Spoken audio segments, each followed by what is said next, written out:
평안히 지내시죠? 1월 15일 하나님 앞에 기도함으로 매일 예배 시작합니다. 은혜와 사랑이 많으신 하나님 아버지, 죄를 지켜주셔서 지난 한 해도 무사히 지날 수 있게 하시고 올해를 맞이하여 새벽 예배로 하나님 앞에 나아가 우리의 소원을 아뢰며 하나님의 복을 구하게 하시며 이렇게 매일매일 하나님 앞에 나아가서 주의 말씀을 마음에 담음으로 우리의 걸음의 인도함을 받게 하시니 감사합니다. 오늘 1월 15일 하나님 앞에 매일 예배로 나갑니다. 오늘도 우리의 걸음이 흐트러지지 아니하도록 인도하여 주옵시고 하나님이 원하시는 뜻을 이루어내는, 그래서 주님이 잘했다 칭찬하실 수 있는 그런 복된 하루를 살아내게 우리 가족들에게 힘과 능력을 더하여 주옵소서. 예수님의 이름으로 간절히 기도하옵나이다. 아멘. 찬송은 312장입니다. 너 하나님께 이끌리어 함께 찬송하겠습니다.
주신 말씀 마태복음 2장 13절로 23절입니다. 마태복음 2장 13절로 23절 말씀까지 우리 한 목소리로 같이 한번 읽어볼까요? 그들이 떠난 후에 주의 사자가 요셉에게 현몽하여 이르되 헤롯이 아기를 찾아 죽이려 하니 일어나 아기와 그의 어머니를 데리고 애굽으로 피하여 내가 내게 이르기까지 거기 있으라 하시니 요셉이 일어나서 밤에 아기와 그의 어머니를 데리고 애굽으로 떠나가 헤롯이 죽기까지 거기 있었으니 이는 주께서 선지자를 통하여 말씀하신 바 애굽으로부터 내 아들을 불렀다 함을 이루려 하심이라. 이에 헤롯이 박사들에게 속은 줄을 알고 심히 노하여 사람을 보내어 베들레헴과 그 모든 지경 안에 있는 산의 아이를 박사들에게 자세히 알아본 그때를 기준하여 2살부터 그 아래로 다 죽이니 이에 선지자 예레미야를 통하여 말씀하신 바 라마에서 슬퍼하며 크게 애통하는 소리가 들리니 라헬이 그 자식을 위하여 애곡하는 것이라.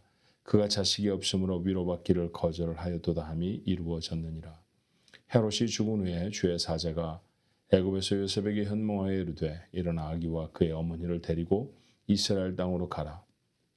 아기의 목숨을 찾던 자들이 죽었느니라 하시니 요셉이 일어나 아기와 그의 어머니를 데리고 이스라엘 땅으로 들어가니라. 그러나 아켈라오가 그의 아버지 헤롯을 이어 유대에 임금됨을 듣고 거기로 가기를 무서워하더니 꿈에 지시하심을 받아 갈릴리 지방으로 떠나가 나사렛이란 동네에 가서 사니 이는 선지자로 하신 말씀에 나사렛 사람이라 칭하리라 하심을 이루려 함이로라. 아멘. 요한이 보낸 편지 요한서신서로 올해를 열었고요. 이제 며칠쯤 요한서신의 뒷부분을 여러분이 묵상하신 후에 이번 주부터는 마태복음을 저희가 묵상하도록 되어 있죠. 신약성경의 첫 번째 책. 어쩌면 우리에게 가장 익숙한 하나님의 말씀일 수도 있죠. 여러 번 대하였던 말씀들이고요. 그 말씀 속에 숨겨진 보화를 하나씩 찾아내서 마음에 담았으면 좋겠고, 특별히 오늘 하루 그 말씀 중에 어떤 것들을 붙들고 살아갈까, 그런 것에 좀 집중하면서 이 매일 예배에 참여하실 수 있었으면 좋겠습니다.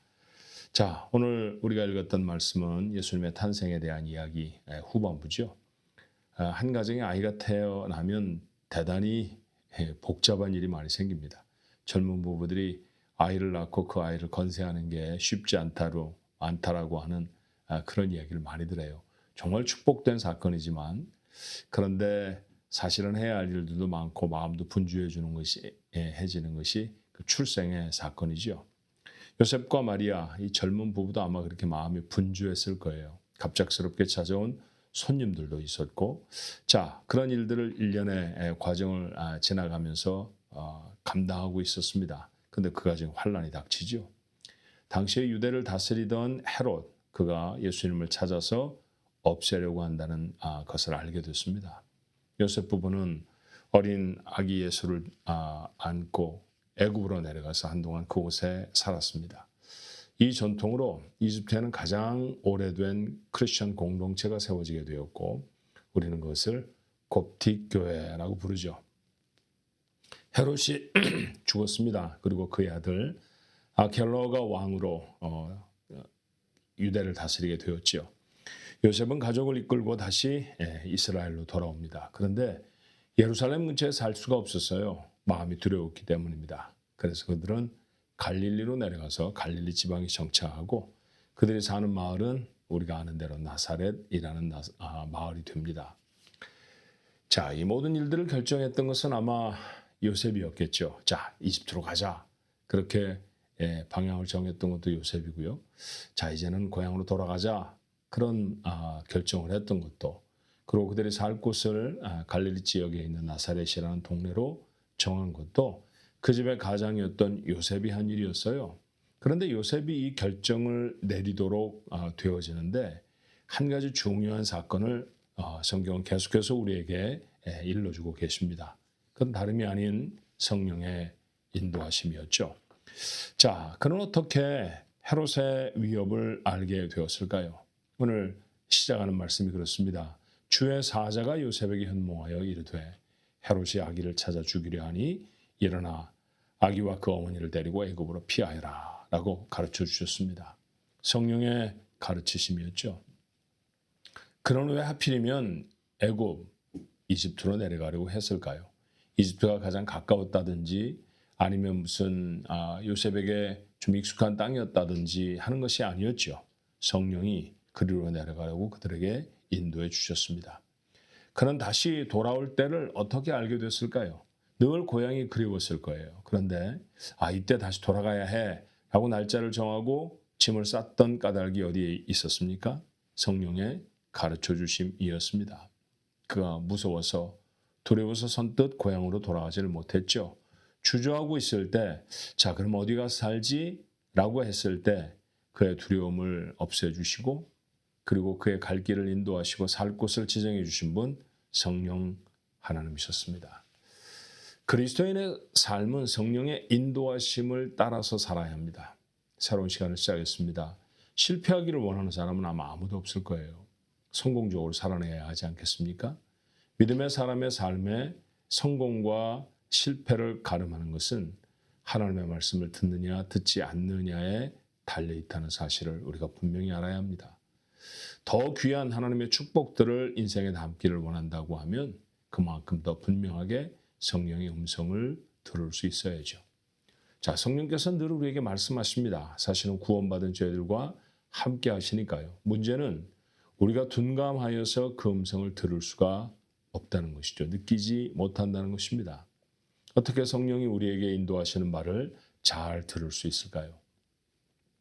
앞선 기록 하나를 기억하시나요?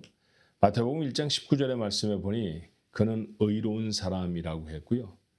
마리아가 임신한 것을 알고 혹 불륜이 아닌가라고 생각해서 가만히 끊고자 했다라고 했습니다. 만약에 동네방네 떠들면 정혼한 여자가 아이를 가졌다는 것은 대단히 불미스러운 일이거든요. 어쩌면 동네 사람들은 돌을 들고 나와서 마리아를 쳐 죽이려고 했을지도 모릅니다. 그러니 가만히 끊는 것이 상책이다. 여인을 보호하는 것이다 라고 생각했을지 모릅니다. 자, 여기에 특징적으로 되어져 있는 두 말씀을 우리는 기억했으면 좋겠는데요. 하나는 의로운 사람이라는 거죠. 영어 성경은 그가 율법에 성실한 사람이었다라고 기록하고 있어요. 다른 말로 말하면 하나님의 말씀을 지키려고 애를 쓰는 사람이었다는 것이죠.